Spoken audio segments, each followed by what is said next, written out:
Oh, what's good, YouTube? Swiftly here, back with another NBA 2K25 video, and I've kind of been on a hiatus, I'm not gonna lie, but I have been seeing the messages and comments that you guys have been leaving me on the channel. I want you guys to know that I do see those messages, I do see those comments. I don't want you guys to think that I've been ignoring you. And a lot of you guys have been commenting and asking for a badge breakdown update for a lot of different badges. So instead of doing individual videos for each badge, I figured I would just group up all the badges and just make one video for each set of, categories of badges, just so that I can knock them out and get them out the way much quicker, get you guys the information and whatnot as far as the updates and things of that nature, my opinions on the badges and whatnot. Personally, I really hadn't been playing 2K like that.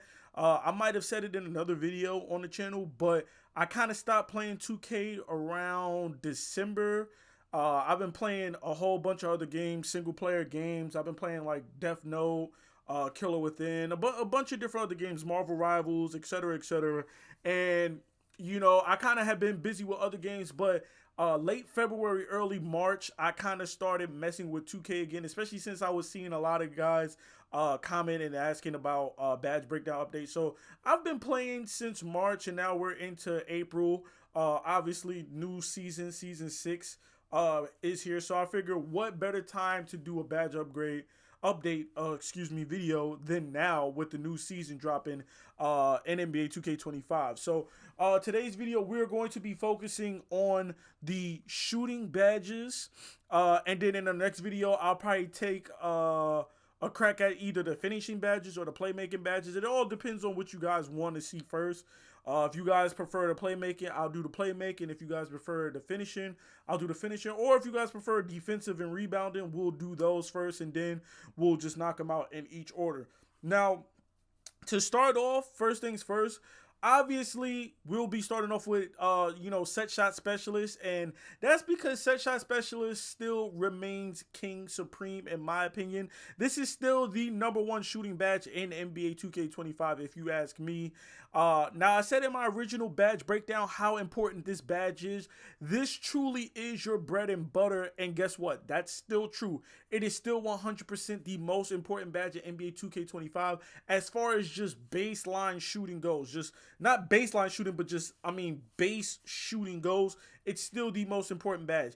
Even if you hate shooting in this game, even if you suck at shooting in this game, even if you say, you're going to make a pure slasher, pure blue pie chart, nothing else, you're just going to rim run, I would implore you at the very least to make your build with like a 65 3 or even a 65 mid-range, just so that you can have bronze set shot specialist, and then the ability to at least throw a +1 on there for silver set shot specialist. Trust me when I tell you that, even if you have to go as far as playing on low risk and missing and hitting whites will help your team a hell of a lot more than having a build that can't shoot or can't space the floor.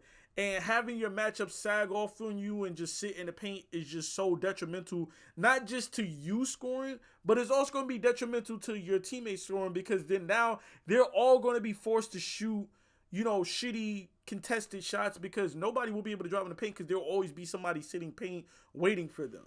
Even if it's not their man will just play up, guard the 3, and then the other guy that's guarding you, he'll just sit and sag in the paint because he knows that you can't shoot. So I implore you to at least try to shoot for bronze set shot. You could slap a +1 on there for the season pass badges or whatever, the +1 or whatever, and get that up to a silver.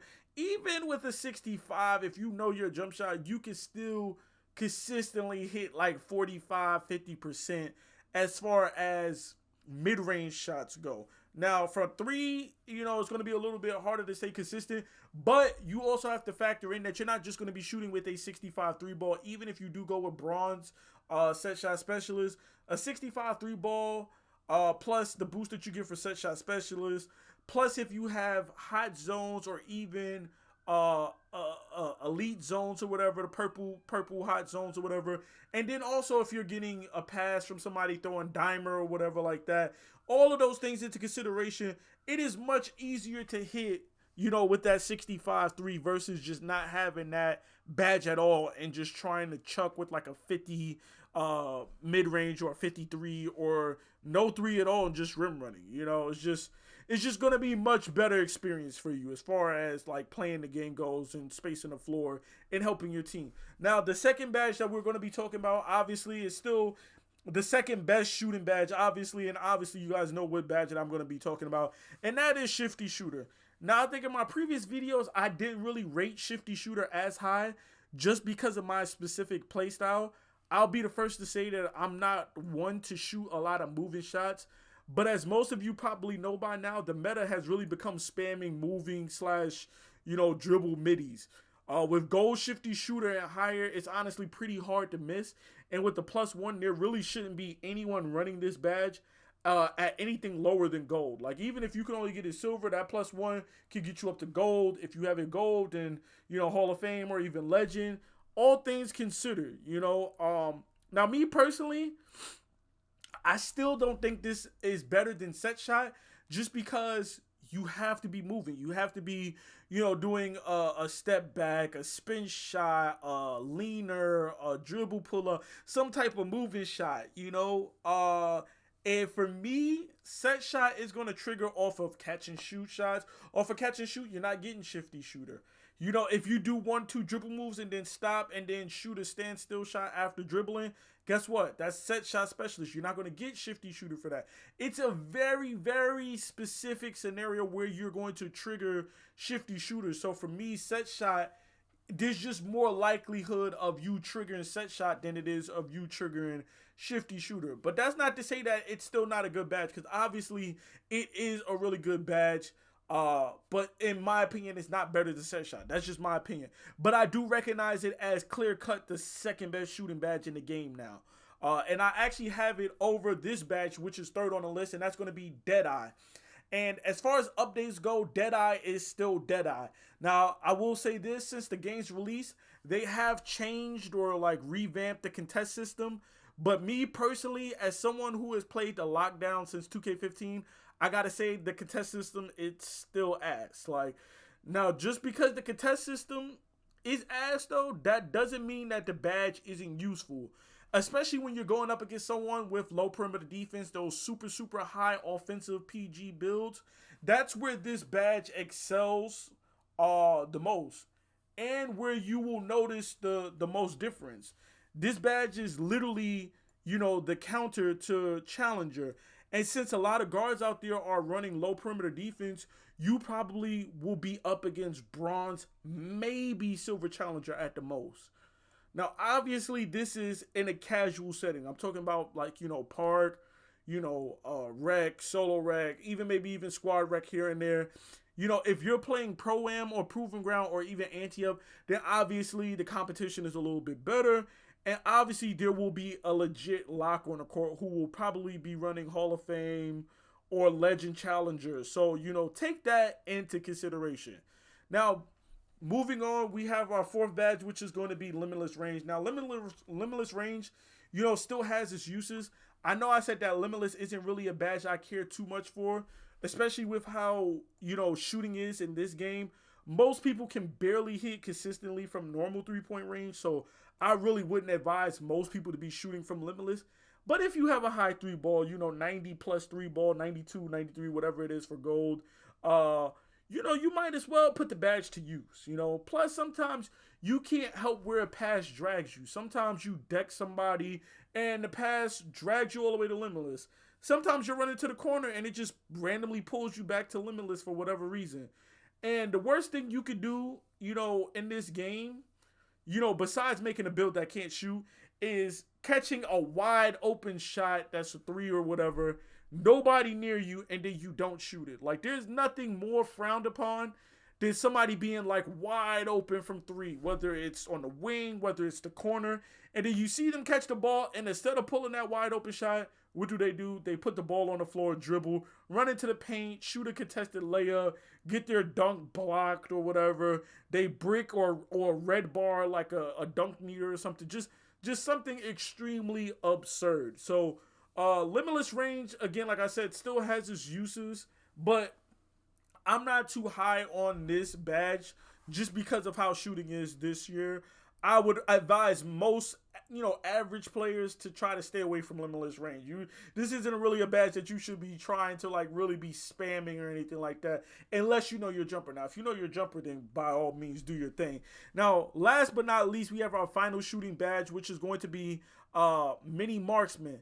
Now, I already gave my thoughts on this badge in my original badge breakdown. I will be leaving links in the descriptions down below for all of these badge breakdowns that I did earlier in the year. Mini Marksman, I still feel the same exact way as I did, 4, 5, 6 months ago when the game first released, and that this badge, as cool as it sounds and as cool as it could be, it is heavily reliant on your matchup. And what I mean by that is that, well, no matter what, who I play against, what I play against, set shot specialist will trigger for me. No matter who I play against or what I play against, Shifty Shooter will trigger for me. Deadeye will trigger for me. Limitless Range will trigger for me. Now, if you play against somebody and you don't have the height mismatch, then you're not going to even get the boost from Mini Marksman, which means that you are heavily reliant that you're going to be matched up against. If you're a PG and you're 6'3", 6'2", you're going to be heavily reliant that you're matching up against a 6'5", 6'6", 6'7" guard of some type.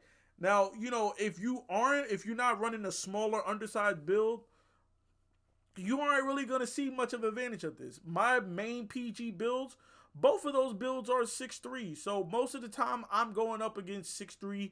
Maybe sometimes I'm going up against 6'4" PG. But for the most part, I'm going up against 6'3", 6'4" guards.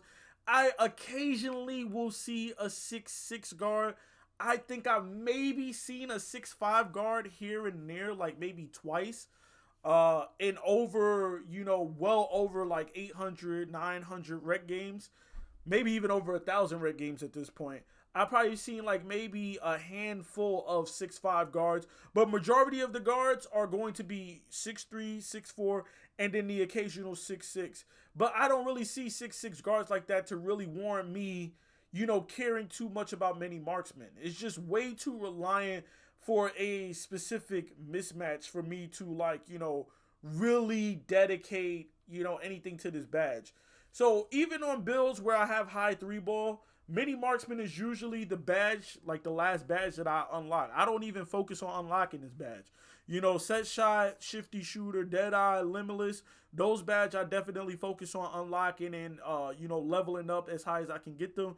Mini Marksman is definitely not a badge that I really care too much about. If I get it, I get it. If I don't, I don't. I do have a 99.3 build, and I think I only have like gold or Hall of Fame Mini Marksman just because I don't get that matchup like that enough for me to even level the badge up like that. So I just run it on whatever I have it on. I think it's either gold or Hall of Fame currently. I can get it to legend, but it's just like it takes so long because that matchup just isn't a consistent matchup that you're going to get in this game if you are 6'3", a 6'3", 6'4" guard. You're looking at like maybe a 5'10", 5'9", then okay, yeah, you might consistently get that matchup and then that badge is useful. But if you're not going with a super small guard, then this isn't really a badge that you really should focus too much on.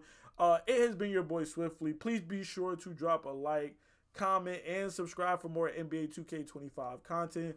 I'll see you guys in the next video where we tackle either the finishing, the playmaking, or the defensive badges. Let me know what you guys think in the comments down below.